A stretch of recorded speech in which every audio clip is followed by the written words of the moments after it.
Sei pensionato e vuoi servizi di qualità per te e la tua famiglia? Iscriviti e sostieni la CISL Pensionati. Avrai più tutele e vantaggi e potrai stampare i dati della tua pensione, il CUD, l'OBSIM, necessari per la dichiarazione dei redditi. Inoltre, i possessori della card CISL possono fare acquisti ed usufruire di sconti, convenzioni, buoni spesa ed altro ancora. Per ulteriori informazioni e ricevere la consulenza adeguata, vienici a trovare nella sede FNP CISL a te più vicina. Attenzione, attenzione, Udine che interviene. Keram ha segnato il gol del vantaggio sulla promozione su sanitari, ceramiche e accessori per la tua casa. Sei vincente? Keram ti fornisce l'assist giusto per fare gol davanti a tutti. Keram si trova a Tavagnacco in via nazionale 56 di 1, aperta tutti i giorni, esclusa la domenica. Keram, non perdere l'occasione. La nostra emittente, in occasione dell'87esima adunata nazionale degli alpini a Pordenone, che si è svolta dal 9 all'11 maggio scorso, mette a disposizione di chi volesse un DVD con le riprese dell'adunata fatte da numerose gru da un'altezza di 50 metri. Il costo del DVD è di 30 euro, con la possibilità di spedirlo in tutta Italia. Per qualsiasi informazione o prenotazione potete chiamare i seguenti numeri: 0434 55 5486 o 0434 55 14 55. Ripetiamo: 0434 55 5486 oppure 0434 55 14 55. Gli alpini, un'occasione unica da rivedere. 2 morti e una donna ferita. Questo è il tragico bilancio delle vittime in montagna nella giornata di domenica in Friuli. Un escursionista originario di Colugna ma residente a Trieste, Stefano Beltrame, di 47 anni, è morto per le ferite riportate in un incidente in montagna avvenuto sulla vetta del Monte Plauris, nel comune di Venzone. L'escursionista, che a Trieste lavora all'università ed è consigliere comunale del PD, era uscito con un amico di Gemona per raggiungere la vetta, ma quest'ultimo, per impegni assunti in precedenza, a metà giornata è dovuto tornare a valle. Beltrame, invece, ha preferito proseguire in solitaria fino alla cresta, ma di lui si sono perse le tracce. Alle 9 di questa mattina la tragica scoperta. Beltrame è stato trovato in un canalone nascosto dalla vegetazione, ormai privo di vita. Secondo una prima ricostruzione, l'uomo, un escursionista esperto, sarebbe scivolato in una zona insidiosa e ancora coperta di neve, cadendo per un centinaio di metri nel burrone e morendo sul colpo. La seconda vittima, Aldo Coppetti, 51enne di Gemona del Friuli, è morto per cause naturali a Montenars, dopo aver raggiunto un'area immersa nel bosco in cui era in corso una festa locale. È morto prima di poter essere trasferito in ospedale. Sul posto sono giunti anche i carabinieri della locale stazione. Infine il terzo incidente ha visto protagonista un escursionista di 50 anni residente in provincia di Venezia. Mentre affrontava un sentiero nei pressi di Malga Quar, in comune di Trasaghis, assieme ad un gruppo di amici, è scivolata. La donna ha riportato politraumi e la frattura di una spalla. Una volta stabilizzata è stata trasferita in ospedale a Udine. Non è in pericolo di vita. Qual è l'argomento migliore per le mafie entrare nel gioco d'azzardo, perché è una cosa anche abbastanza rinchiusa in un ambiente abbastanza di omertà, anche per chi gioca, credo. Lo Stato cosa può fare? Può fare molto, certamente deve fare di più di quello che fa attualmente, deve mantenere una vigilanza costante e non pensare che il fenomeno sia marginale o poco rilevante. In realtà il fenomeno è massiccio. Sono censiti 15 milioni di giocatori abituali nel nostro paese. La distribuzione, dicevamo prima, delle videoslotto sul territorio nazionale è intorno ai 475.000 macchinette diffuse. Quindi si tratta di un flusso enorme di denaro e soprattutto di un flusso costante che quindi dà alle organizzazioni criminali che riescono a inserirsi in questo settore una possibilità di introiti finanziari molto elevati e soprattutto assolutamente costanti e poco visibili, poco notevoli sotto per la comune opinione pubblica. Forse era meglio cercare di aprire i casinò piuttosto che tutte queste macchinette in ogni dove, in ogni angolo. Questo è un po' difficile da stabilire. Certamente la diffusione così ampia sul territorio di queste occasioni di gioco è controproducente perché amplia enormemente la platea dei giocatori. Può valutare quanto è il giro d'affari delle organizzazioni malavitose e quindi anche della mafia in questo settore? Sono stime difficili, quelle note sono anche dati forniti dalla Direzione Nazionale Antimafia sulla raccolta complessiva che si aggira sugli 80-84 miliardi, però anche lì annui. Vita in gioco è il titolo del convegno che viene proposto da Libera, se ne parla da diverso tempo, se ne parla anche in modo approfondito anche in questa giornata in Sala Iace a Udine. Il gioco d'azzardo sta aumentando anche in situazioni di crisi economica come questa che stiamo appunto vivendo. Le motivazioni ce ne sono le più varie. La nostra regione, tu che hai scritto anche il libro Azzardopoli, come si trova nel contesto nazionale? Beh, i dati del Friuli Venezia Giulia sono piuttosto medi rispetto alla media nazionale. Qui in particolare in regione ci sono 3.200 luoghi in cui si può giocare d'azzardo e 131 sale dedicate.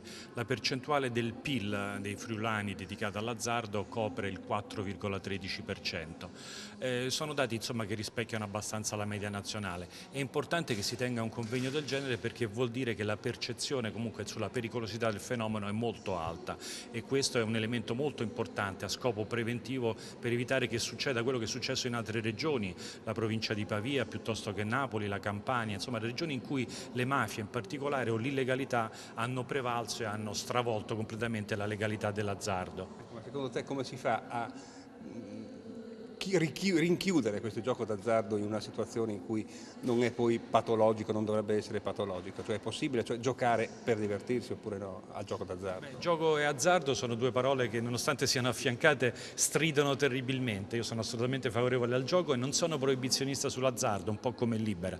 Credo che comunque il fenomeno, la gonfiatura del fenomeno, la pubblicità, questa offerta sovrabbondante debba essere ridimensionata. Quindi penso che lo Stato italiano, lo Stato biscazziere debba non solo contenere l'azzardo attuale ma fare un passo indietro, tornare alle cifre di movimentazione del gioco che sono proprio di altre nazioni molto vicine a noi come la Francia, la Spagna e la Germania. Attualmente le cifre italiane sono 5-6 volte superiori a quelle di questi altri paesi.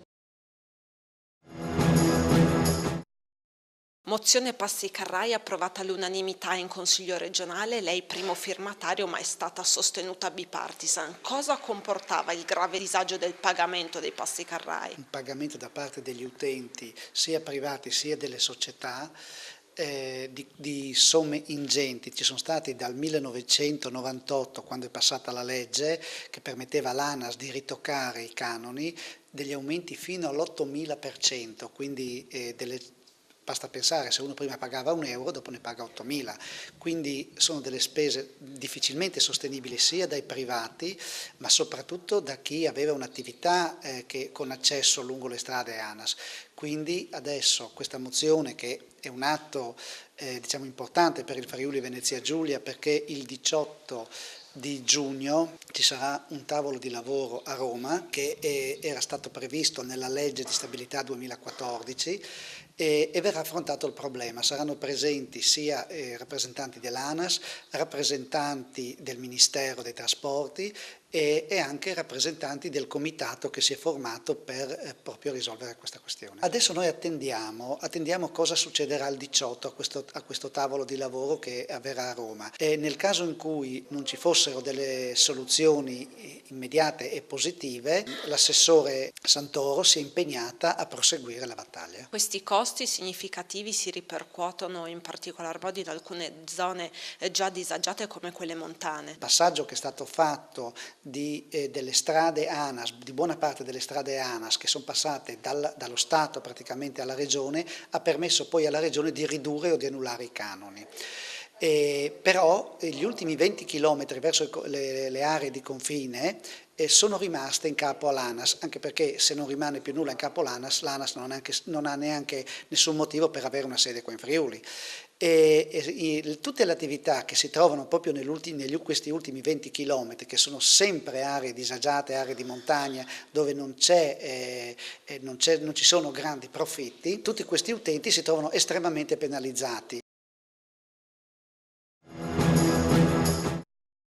Efficienza energetica, come applicarla nel contesto della propria abitazione? Prima di tutto bisogna pensare che è fondamentale ridurre drasticamente i consumi per il riscaldamento dell'edificio, quindi puntare soprattutto a migliorare notevolmente la qualità dell'involucro edilizio, quindi delle pareti, della copertura e dei solai controterra, quindi realizzare cappotti, isolare i tetti e questo prima di tutto, per poi pensare a rendere più efficiente il funzionamento degli impianti. Ridurre i consumi significa ridurre i costi. Fondamentale, dato che oggi poi il costo dei combustibili diventa sempre più elevato e quindi abbiamo avuto negli ultimi 10 anni un aumento del 30% del costo del gas metano, per esempio, e quindi dobbiamo pensare assolutamente a ridurre i costi. Questi criteri, rispecchiati da talune abitazioni, si concretizzano in delle certificazioni? Certo, alcune certificazioni sono previste dalla normativa nazionale, sono obbligatorie e tendono al rispetto degli obblighi imposti dalla Comunità Europea. Altre, spesso facoltative, sono certificazioni di qualità che servono proprio per dare maggiori garanzie al cittadino, quindi al fruitore dell'edificio, della qualità di quanto realizzato. Ci sono delle idee un po' da sfatare, da smentire in merito? Soprattutto quella relativa ai costi, cioè quanto spendo per realizzare edifici di questo tipo.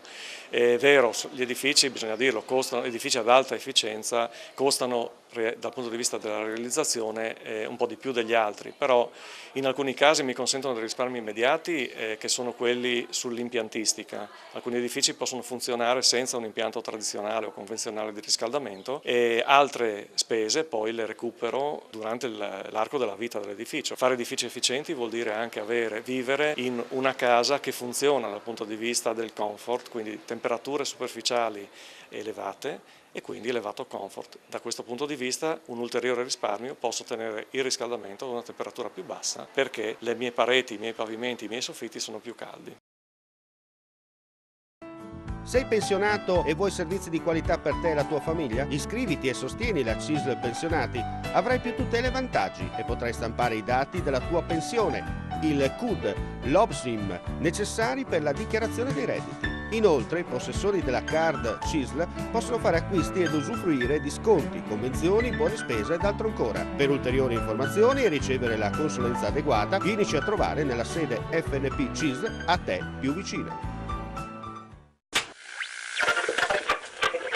Attenzione, attenzione, Udine che interviene. Keram ha segnato il gol del vantaggio sulla promozione su sanitari, ceramiche e accessori per la tua casa. Sei vincente? Keram ti fornisce l'assist giusto per fare gol davanti a tutti.